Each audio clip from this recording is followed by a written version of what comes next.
우리 계속해서 하나님의 복에 대해서 말씀을 나누고 있고요. 오늘 우리는 긍휼히 여기는 자의 복에 대해서 주의 말씀의 은혜를 나누고자 합니다.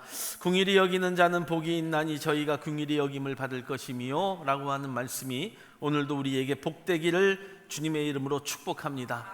여러분, 오늘 성경이 말씀하는 긍휼이라고 하는 것은 어떤 상대에 대한 단순한 동정과 불쌍히 느끼는 감정만을 이야기하는 것은 아닙니다.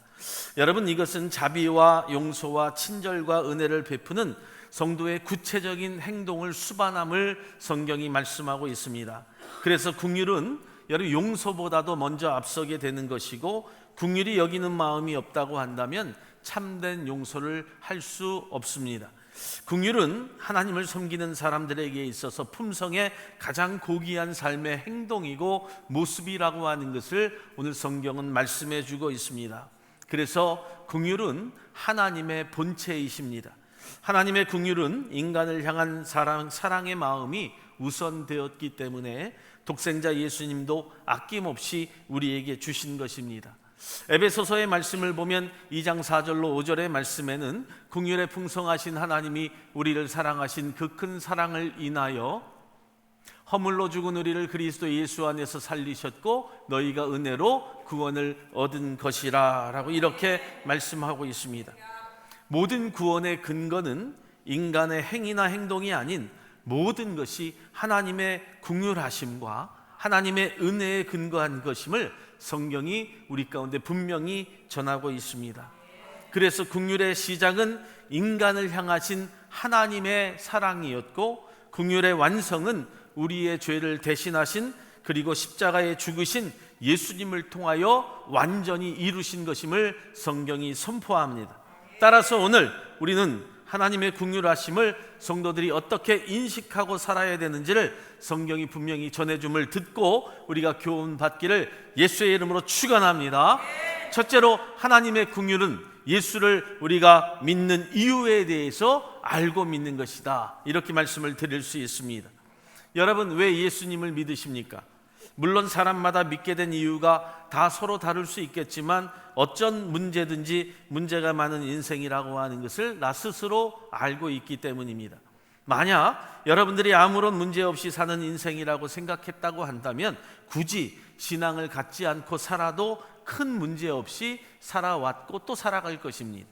하지만 죄와 현실의 문제든지 아니면 삶과 죽음의 문제이든 내 힘으로 해결할 수 없는 문제들이 분명히 우리 가운데 있었기 때문에 우리는 누군가의 도움이 필요했고 그 도움을 통하여서 내 삶을 새롭게 하기를 원했다는 것입니다. 그런데 그렇게 시작된 생활이라 할지라도 여러분, 우리의 신앙의 깊이가 깊어지면 깊어질수록 너무도 감사한 것은 어떤 세상의 문제가 해결되는 것에 내가 더 기뻐하고 감사하기보다는 내 중요한 영혼의 문제를 해결받게 되었다는 것이 우리에게 큰 은혜가 됩니다. 여러분, 꺼지지 않는 죽음과 저주의 불길에 던져져야 되는 내가 새 사람으로 거듭나고 죄에서 벗어나 자유함을 누리고 구원을 얻는 자들이 되었습니다. 할렐루야. 이것이 바로 하나님의 긍휼이 내게 임한 증거이고 성도가 받은 축복이라고 하는 거예요. 믿으시면 아멘 하시기 바랍니다. 우리 사랑하는 성도 여러분, 이처럼 우리가 같은 하나님의 긍휼을 입고 그런데 은혜를 우리가 다 같이 받고 살고 있는데 저마다 신앙의 차이가 나는 이유가 무엇일까요? 그 대답을 성경이 말씀해 주고 계십니다. 디도서 3장 5절의 말씀을 보면 이렇게 말씀하지요. 우리를 구원하시되 우리의 행한 바 의로운 행위로 만지지 아니하고 오직 그의 긍휼하심을 쫓아 중생의 씻음과 성령의 새롭게 하심으로 하셨나니, 이렇게 말씀하고 있다는 거예요. 여러분, 이 사실을 믿으십니까? 성경이 증거하는 성도의 구원이라고 하는 것은 우리의 의로운 행위가 아니라 오직 하나님의 긍휼하심 때문에 하나님의 은혜가 성도에게 임하신 것이라고 성경이 증거하고 있습니다. 여러분, 인간의 행위로는 인간을 절대 구원할 수 없습니다. 인간의 행위에는 반드시 한계가 있기 때문에 그렇습니다. 하지만 하나님의 긍휼하심은 당신의 아들을 죽이시면서까지 하나님의 창조물을 회복하시겠다고 하는 그 한계를 뛰어넘는 하나님의 긍휼과 하나님의 사랑이 분명히 있었기 때문이라고 하는 것을 오늘 성경이 증거하는 것이고, 이것은 특별히 하나님의 사랑을 말씀하고 있는 것입니다. 할렐루야. 사랑하는 집들이 가족 여러분, 하나님의 긍휼은 내 삶에서 일어나는 어떤 문제, 어떤 약점들을 고치기 위한 수단과 방법이 아닙니다. 만약 여러분들의 환경, 건강하지 못한 육체, 도덕적인 것들만 고치기 위한 것이라고 한다면 우리의 신앙생활에 하나님의 긍휼은 필요치 않습니다. 여러분, 얼마든지 나의 노력과 나의 수고로 고치거나 바꿀 수 있기 때문이라고 하는 겁니다. 주님이 말씀하셨습니다. 의사는 병자에게 필요할 뿐 건강한 자에게는 필요치 않다.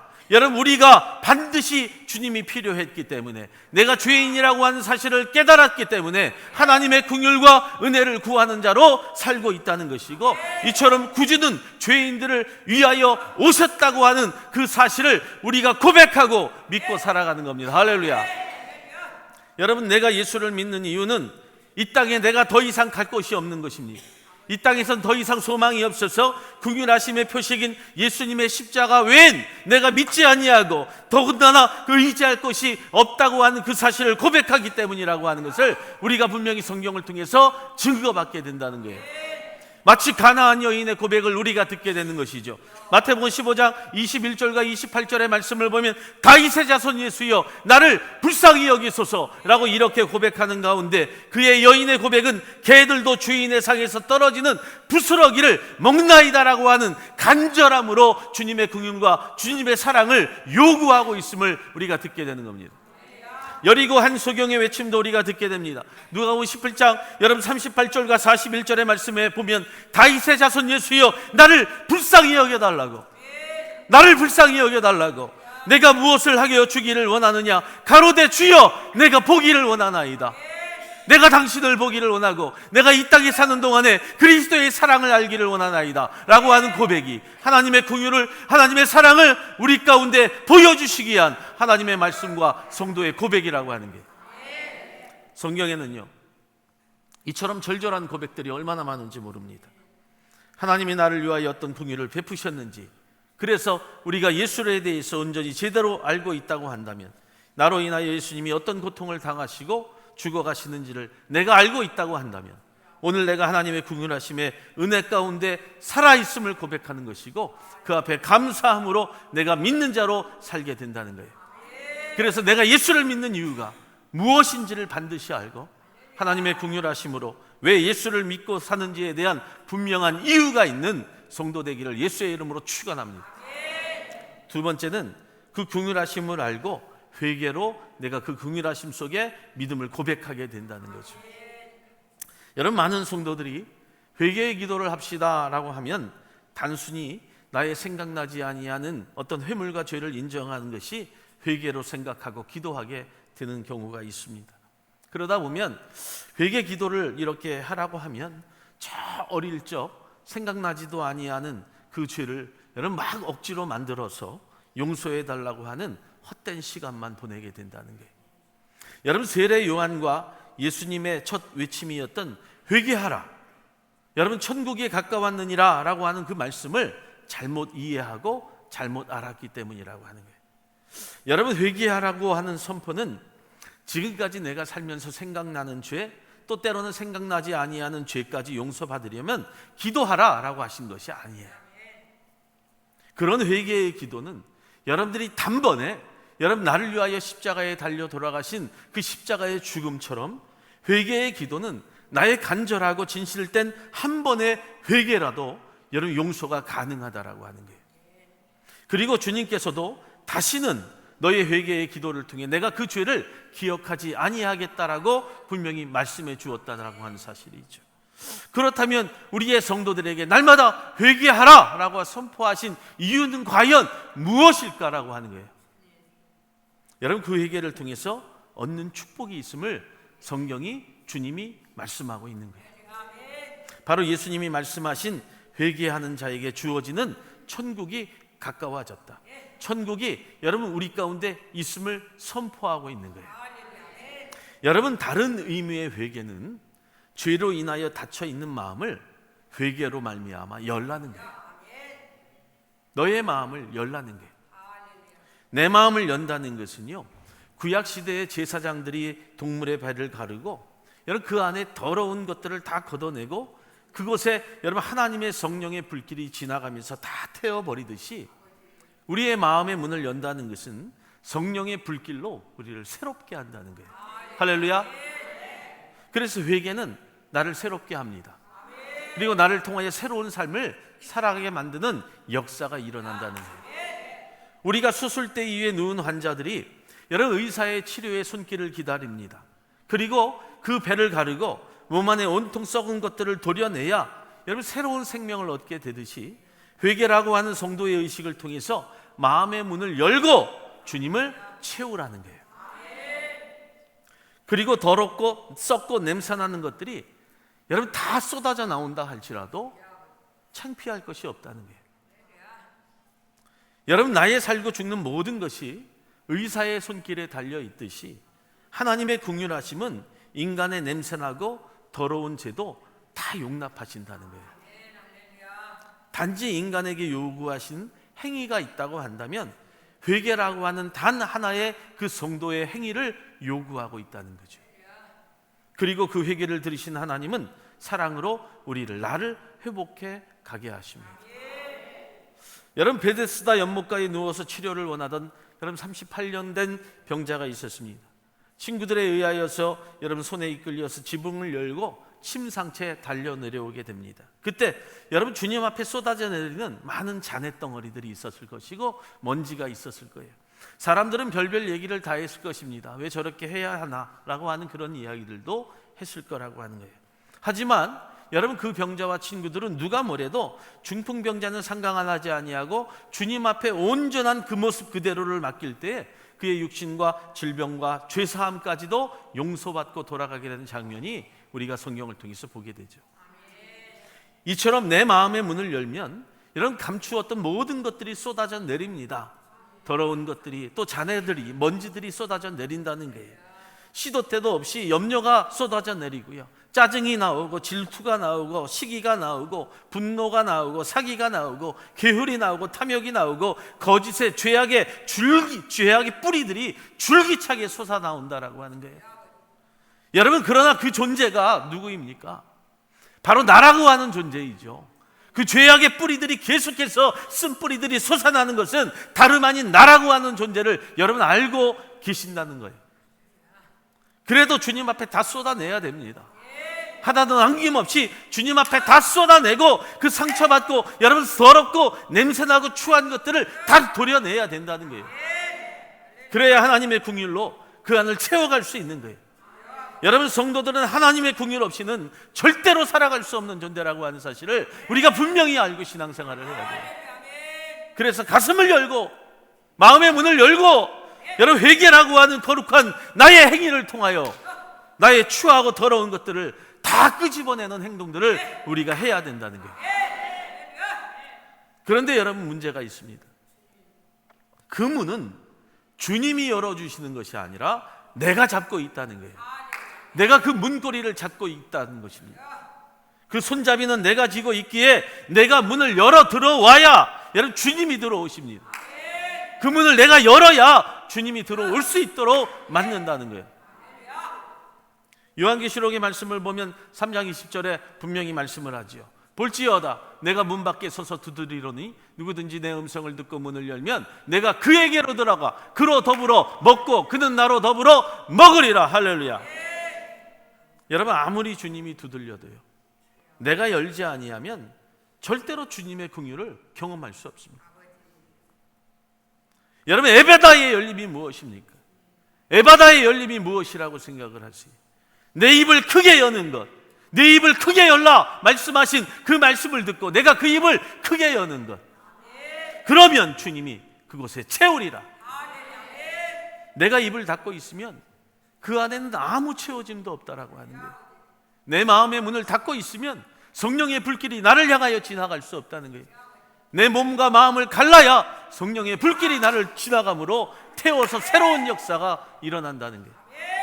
내가 죄인임을 인정해야 그리고 내가 죄인임을 인정하고 그 문을 열 때 주님이 나를 맞아주신다는 거예요. 내가 주님을 맞이하는 것이 아니라 주님이 나를 맞아주신다는 거예요. 여러분, 내가 죄인이라고 하는 사실을 인정하지 아니하면 절대로 그 문을 열 수 없어요. 내가 잡고 있는 문은요, 그래서 세상의 문과는 다릅니다. 내가 문을 열었으면 내가 주님을 맞아들이는 것이 아니라, 여러분, 세상의 문은 그렇지만 주님은 내가 맞아들이지 아니하고 주님이 맞아들이시는 놀라운 축복이 반전으로 나타난다는 거예요. 내가 잡고 있는 문은요, 그래서 내가 나가는 문이 아니라 주님이 들어오시는 문입니다. 요한복음 8장 3절로 11절의 말씀을 보면, 여러분, 유대인들이 현장에서 가늠한 여인을 잡아옵니다. 그리고 예수님을 시험하려 했을 때 예수님이 말씀하죠. 너희 중에 죄 없는 자가 먼저 돌로 치라 라고 이렇게 말을 해요.